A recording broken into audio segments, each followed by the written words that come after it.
Hello! Magandang araw po sa inyong lahat. Ako po si Bong Panaligan at ngayon po nandito po tayo sa London.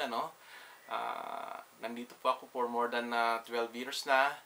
And dati po akong nurse sa Philippines. I was working for so many years. I think 6 or 7 years po sa Philippines bilang nurse po. At bilang nurse po medyo hindi madaling trabaho sa Pilipinas kasi nga you work hard tapos at the end of the day, at the end of the month, yung sweldo mo parang limitado lang. At I have to wake up early in the morning kasi ang trabaho ko noon is 6 o'clock sa umaga, So 4:30 pa lang gigising ka na, trabaho. So araw-araw yun, And then dumating po sa point ng life ko na parang bang nakakasawa na yung ginagawa mo, parang hindi na masyadong rewarding yung ginagawa mo kasi nga sa sweldo na tinatanggap ko dati, napakaliit po, So sabi ko sa sarili ko, there must be something more in life than this. And lalo na sa umaga, pagising mo, di ba? Ang hirap dahil 4:30, Tapos may alarm clock ka pang marinig na krrrring! Every day yon, araw-araw. So there must be more, something than this.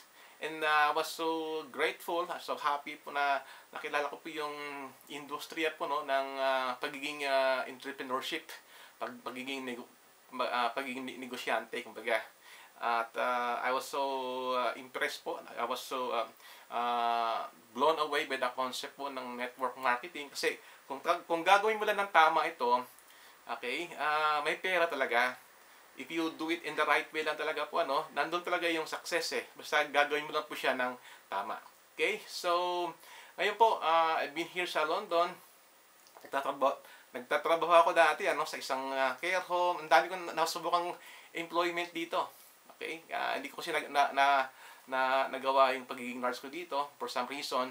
Pero, ang dami kong dinaan ng trabaho dito. So, I came across again sa network marketing dito sa London. And I'm so happy po kasi after 2 years po sa negosyo na to, doon ko po nakita yung financial freedom, time freedom, na I can make money from home, na ngayon po mas mahigit pa yung kinikita ko sa sa ibang mga nurses dito sa UK. So ang sarap ng feeling na you don't have to wake up in the morning, na kahit sa Philippines ako, sa ibang lugar ako, the money keeps coming in week after week after week. Yan pong tinatawag na passive income or residual income. Yun po ang gusto kong i-share sa inyo guys, na yung concept po ng residual income. Do it once, and then after a year or two, kahit nagbabakasyon ka, nasa ibang bansa ka, 1 month, 2 months, the money keeps coming in. So, have an open mind lang po, Buksan po natin pag-iisip sa industriya na ito ng network marketing at panoorin nyo lang yung video sa baba po, Click yung button below para po makita mo yung overview ng ating business. Okay?